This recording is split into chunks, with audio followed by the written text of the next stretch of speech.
എല്ലാവർക്കും സ്വാഗതം. നമുക്കിന്ന് പാവയ്ക്ക കൊണ്ട് വെറൈറ്റി ആയിട്ടുള്ള ഒരു കറി തയ്യാറാക്കാമേ. പാവയ്ക്കയ്ക്ക് കയ്പുള്ളത് കൊണ്ട് ഒരുവിധപ്പെട്ടവർക്കൊന്നും ഇഷ്ടമില്ല. ഇതൊട്ടും കയ്പില്ലാതെ വളരെ ടേസ്റ്റി ആയിട്ട് ചോറിനും ചപ്പാത്തിക്കും പൂരിക്കും പൊറോട്ടയ്ക്കും ഒക്കെ കഴിക്കാൻ പറ്റുന്ന രീതിയിൽ നമുക്ക് പാവയ്ക്ക കൊണ്ടൊരു കറി തയ്യാറാക്കാം. അതിനായിട്ട് ഞാൻ പാവയ്ക്ക നന്നായിട്ട് കഴുകി വട്ടത്തിൽ അരിഞ്ഞു വെച്ചിട്ടുണ്ട്. തീരെ കനം കുറച്ചല്ല, എന്നാൽ ഒരുപാട് കനത്തിലുമല്ല അരിഞ്ഞിരിക്കുന്നത്. പിന്നീട് വേണ്ടത് സവാള, ഒരു ചെറിയ സവാള കുത്തിയരിഞ്ഞ് വെച്ചിട്ടുണ്ട്, സ്വല്പം ഇഞ്ചി, വെളുത്തുള്ളി, ഒരു ചെറിയ തക്കാളിക്ക.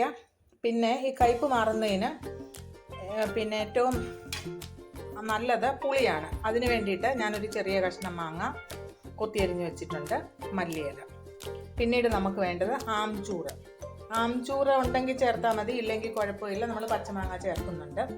പിന്നീട് സ്വല്പം കായപ്പൊടി, കസൂരി മേത്തി, അതും ഉണ്ടെങ്കിൽ ചേർത്താൽ മതി, ഓപ്ഷണലാണ്. അതില്ലെങ്കിലും കറിക്ക് നല്ല ടേസ്റ്റ് ആയിരിക്കും.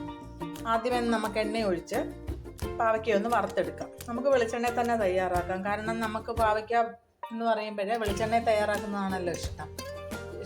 വെളിച്ചെണ്ണ ഇഷ്ടമില്ലാത്തവർക്ക് ഏതെണ്ണ വേണമെങ്കിലും ഉപയോഗിക്കാം. നമുക്ക് പാത്രം അടുപ്പത്ത് വെച്ചിട്ടുണ്ട്, ചൂടായി വെളിച്ചെണ്ണ ഒഴിച്ച് ഈ പാവയ്ക്ക നമുക്കൊന്ന് വറുത്തെടുക്കാം. വറുത്ത് കഴിയുമ്പം തന്നെ ഈ പാവയ്ക്കയുടെ കയ്പ് കുറച്ചൊന്ന് കുറയും. നമുക്ക് പാവയ്ക്ക വറുത്തെടുക്കാം. വെളിച്ചെണ്ണ നന്നായിട്ട് ചൂടായി, നമുക്ക് പാവയ്ക്ക ഇതിലോട്ടിട്ട് വറുത്തെടുക്കാം. പാവയ്ക്ക വറുക്കുമ്പോൾ ഫുൾ ഫ്ലെയിമിൽ വേണം വറക്കാനായിട്ട്, അല്ലൊന്നും വരില്ല. പാവയ്ക്കയുടെ വെള്ളം ഇറങ്ങി പിന്നെ അത് ആകെപ്പാടെ കുഴഞ്ഞിരിക്കും. ഫുൾ ഫ്ലെയിമിലിട്ട് വെള്ളം ഇറങ്ങാത്ത രീതിയിൽ വറുത്തെടുക്കണം. ഉപ്പും ചേർക്കരുത്. ഉപ്പ് ചേർത്ത് കഴിഞ്ഞാൽ വെള്ളം ഇറങ്ങും. അതുകൊണ്ട് പാവയ്ക്ക ഒന്ന് മൂത്ത് വരട്ടെ. നമുക്ക് പാവയ്ക്ക മൂപ്പിച്ചെടുക്കാം. നമ്മുടെ പാവയ്ക്ക മൂത്തു, നമുക്കതിങ്ങനെ കോരിയെടുക്കാം. നന്നായിട്ട് മൂത്ത് വന്നിട്ടുണ്ട്. ഇനി എന്നിട്ട് കുറച്ച് വെളിച്ചെണ്ണ നമുക്ക് വേറൊരു പാത്രത്തിലോട്ട് മാറ്റാം. കറി വെക്കുന്നതിന് ഇത്രയും വെളിച്ചെണ്ണ വേണ്ട, അതുകൊണ്ട് നമുക്ക് കുറച്ചിങ്ങനെ കോരിയെടുക്കാം.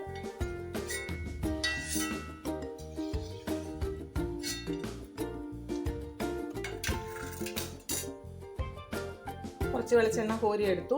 വെളിച്ചെണ്ണ നന്നായിട്ട് മൂത്തിരിക്കുവാണല്ലോ, നമുക്കിതിലേക്ക് ഒന്ന് ഇട്ട് പൊട്ടിച്ചെടുക്കാം. അതിന് വേണ്ടിയിട്ട് പെരുംജീരകം, ചെറിയ ജീരകം, ഉലുവ, കരിഞ്ജീരകം ഇല്ലെങ്കിൽ ചേർക്കേണ്ട ആവശ്യമില്ല, ഉണ്ടെങ്കിൽ ചേർക്കുക. ബാക്കി ഈ 3 എണ്ണം എല്ലാ വീടുകളിലും കാണുമല്ലോ.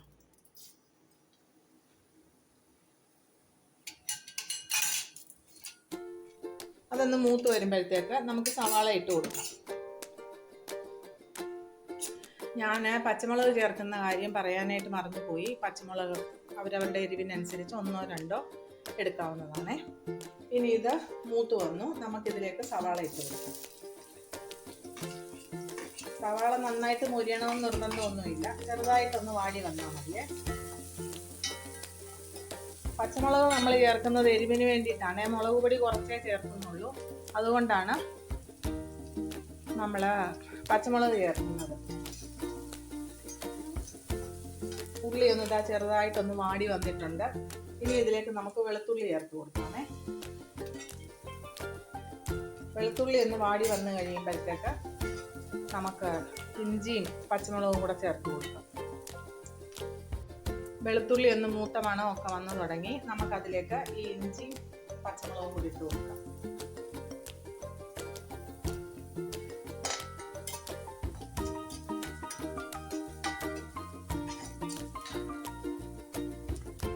ഇഞ്ചി പച്ചമുളകും ഒന്ന് വാടി വന്നു, നമുക്കതിലേക്ക് ഈ പച്ചമാങ്ങ ഇട്ട് കൊടുക്കാം.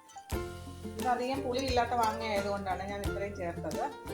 ഒരുപാട് പുളിയുള്ള മാങ്ങയാണെങ്കിൽ വളരെ കുറച്ച് ചേർത്താൽ മതി. ഇനി ഈ മാങ്ങ ഒന്ന് വാടി വരട്ടെ. അത് കഴിഞ്ഞിട്ട് നമുക്ക് മുളക് പൊടി, മല്ലിപ്പൊടി, മഞ്ഞൾപ്പൊടി, ഗരം മസാലയൊക്കെ ചേർക്കാം.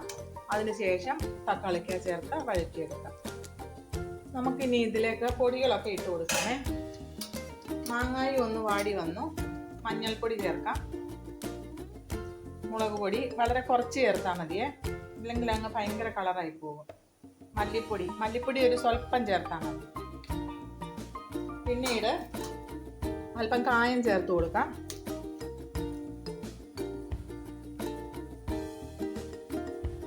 പിന്നീട് നമുക്കൊരു സ്വല്പം ആംചൂറ്, പച്ചമാങ്ങ ഉണങ്ങിയതാണേ, സ്വല്പം മതി, ഉണ്ടെങ്കിൽ ചേർത്താൽ മതി, ഓപ്ഷണലാണ്. എൻ്റെ കയ്യിലുണ്ടായിരുന്നു, അതുകൊണ്ട് ഞാൻ ചേർത്തത്. ഇല്ലെങ്കിൽ ചേർക്കണ്ട.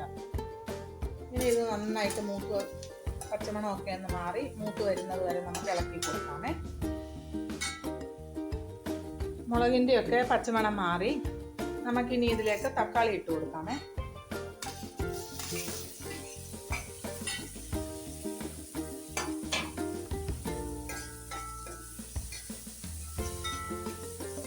ഒരു ശകലം വെള്ളം നമുക്ക് ഒഴിച്ചു കൊടുക്കാം.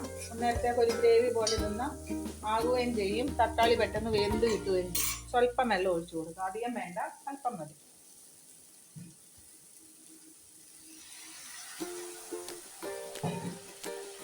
ഇനി നമുക്കിതൊന്ന് അടച്ചു വെച്ച് വേവിക്കാം. നമ്മുടെ തക്കാളിക്കൊക്കെ ഒന്ന് വെന്തുടഞ്ഞോ എന്ന് നമുക്കൊന്ന് നോക്കാമേ. തക്കാളിക്കൊക്കെ വെന്തു. ഇനി ഇതിലേക്ക് നമുക്ക് ഈ വറുത്ത് വെച്ചിരിക്കുന്ന പാവയ്ക്ക ചേർത്ത് കൊടുക്കാം. അല്പം കസൂരി മേത്തി, അതും ഉണ്ടെങ്കിൽ ചേർക്കാം, ഇല്ലെങ്കിൽ വേണ്ട, ഓപ്ഷണലാണ്. സ്വല്പം ഇതാ കൈ കൊണ്ടൊന്ന് തിരുമ്മി ചേർത്ത് കൊടുത്തു. നമ്മൾ ഇതുവരെ ഉപ്പ് ചേർത്തിട്ടില്ല, നമുക്ക് ഉപ്പ് കൂടെ ചേർത്ത് കൊടുക്കാം.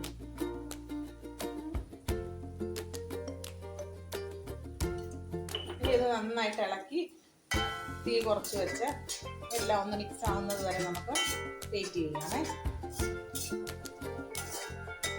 പാവയ്ക്കയുടെ കയ്പ്പ് കുറയ്ക്കാനായിട്ട് പഞ്ചസാര ചേർക്കാറുണ്ട് ചിലരൊക്കെ. പക്ഷേ അത് ചേർത്ത് കഴിഞ്ഞു കഴിഞ്ഞാൽ പാവയ്ക്കയുടെ ടേസ്റ്റ് അങ്ങ് പോവുകയും ചെയ്യും, ഒരു കറക്റ്റ് ടേസ്റ്റ് കിട്ടത്തില്ല.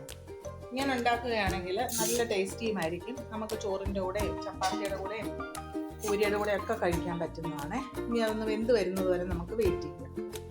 ഇപ്പോൾ ഏകദേശം ഒരു 3-4 മിനിറ്റ് കഴിഞ്ഞു. നമുക്ക് എന്തായെന്നൊന്ന് നോക്കാം.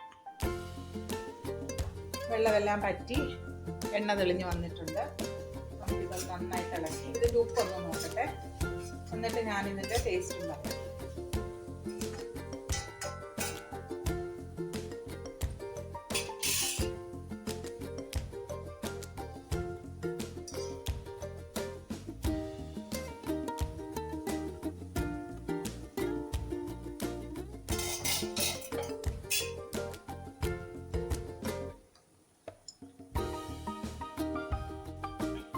അല്പം പോലും പാവയ്ക്കയുടെ കയ്പില്ല, നല്ല ടേസ്റ്റ് ഉണ്ട്. ചോറിനകത്തൊക്കെ ഇട്ട് ഇളക്കി കഴിക്കുമ്പോൾ നല്ല ടേസ്റ്റ് തോന്നും. ഇനി ഇതിലേക്ക് നമുക്ക് മല്ലിയില അരിഞ്ഞ് വെച്ചിരിക്കുന്നത് ചേർത്ത് ഗ്യാസ് ഓഫ് ചെയ്ത് വേറൊരു പാത്രത്തിലേക്ക് വിളമ്പി എടുക്കണേ. മല്ലിയില അവരവരുടെ ഇഷ്ടത്തിനനുസരിച്ച് ഇടണം. ഞങ്ങളുടെ വീട്ടിലെല്ലാവർക്കും മല്ലിയില ഇഷ്ടമായതുകൊണ്ട് ഞാൻ ഏറെ ഇടുവന്നേ. എന്നിട്ട് ഇതൊന്ന് ഇളക്കി കഴിഞ്ഞ് നമുക്ക് വേറൊരു പാത്രത്തിലേക്ക് വേണം.